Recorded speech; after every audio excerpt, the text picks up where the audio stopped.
Okay.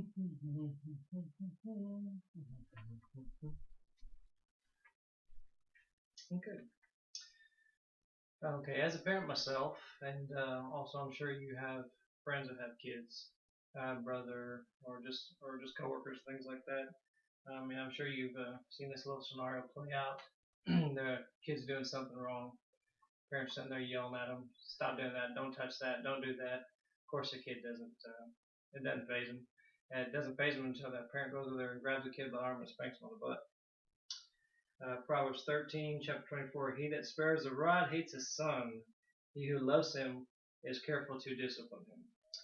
Today I'm going to persuade to you that spanking or corporal punishment in public schools is a good thing, and it's something that public schools desperately needs.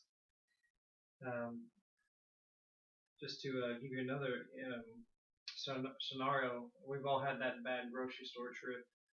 You're going into Walmart to get some groceries, and 2 or 3 aisles over, you hear this blood-curdling scream from this little kid.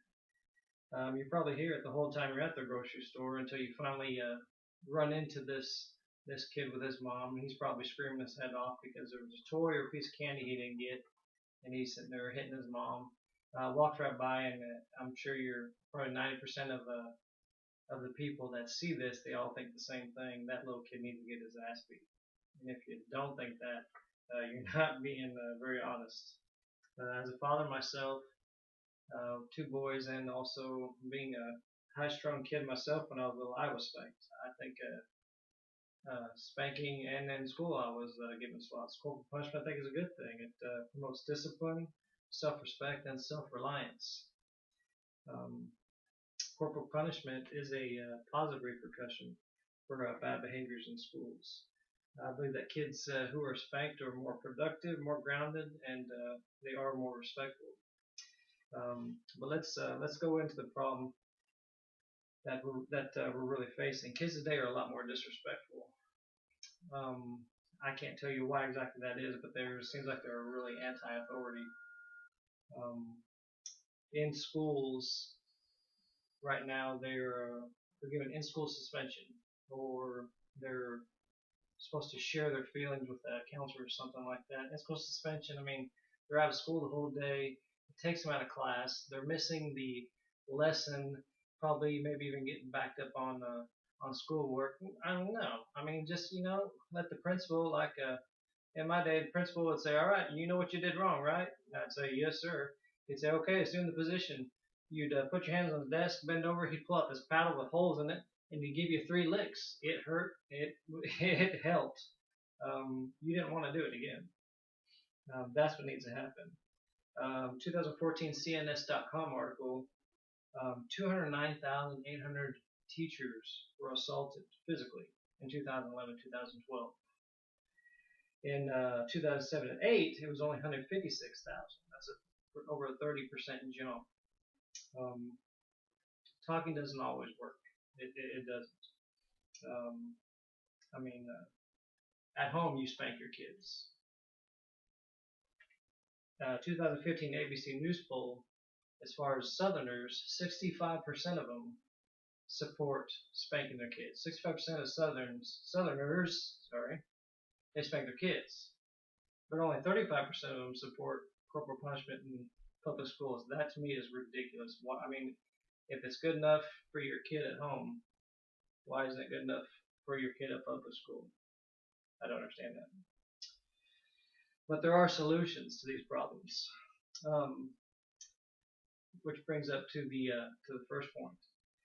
A kid that goes into school or goes to a school that has corporal punishment, if he knows that, say, he goes into his first period class and he wants to act like a jackass, he's going to be less likely to act like that if he knows the teacher's going to say, "All right, get out of class, go see the principal, go get your licks." He's not going to want to do that. He's not going to want to get licks. Why? There's 2 reasons. Licks hurt, pain, and it's humiliating. Nobody wants to get spanked. I didn't want to get spanked when I was a little kid. You get taught a lesson and you learn from that lesson. Miss Lauren Stern, PhD, by the way, from parents.com, says that spanking is ridiculous. Timeouts are just as effective to kids. But if you have a kid who's, as an example, you're trying to get them to bed at night, and they want to go to bed. I mean, they're tired, but they're miserable, and they want to make you miserable sometimes. So they're screaming on the floor, and you're like, "Oh, let's get up. You need to go to bed." And still screaming. Come on, little Johnny. He's not gonna. You're oblivious at that point. He's not gonna know you're there until you grab him, pick him up, swat him on the butt. That gets his attention like that, rather than waste time talking, going, let me explain to you what you're feeling and what we need to go from this point. It's ridiculous. Benefits of corporal punishment in schools. Without it, assaults on teachers, students, discipline, it's going to skyrocket. I mean, if they don't have any sense of right or wrong, or that there's no consequences for their actions, how are they going to learn? They're not. Students who have corporal punishment in school, I mean, I hate to say back in my day, but I mean, back in my day we had corporal punishment. We had a lot of other things I'm not going to go into because that's not what speech is about. But we had less problems back then at that day than today, and we use corporal punishment in schools everywhere. Kids are going to be better behaved, more respectful, and more productive for corporal punishment. In conclusion, kids who disrespect their teachers, have destructive behavior or attitudes, corporal punishment is a good corrective action in public schools. Should be something that should be happening. If you don't let the teachers do it or the vice principal do it, then you can even be on a phone list where when your kid's bad, they'll call you and say, all right, you need to come over and spank your kid. I mean, if you love your kids, you need to support corporal punishment in school. I mean, if you spank them at home, why wouldn't you let them spank them at school? It just makes sense. I mean, as a dad who has spanked, I mean, ultimately it starts with you at home. The values and beliefs that you instill in your kids, they go out into the world, and they're a reflection of you. What they learn from you as a parent. I mean, you're going to instill the beliefs, morals, and values in them so that they set a good example for you and go off into the world and be a success, or are you going to set them up for failure to be just a statistic?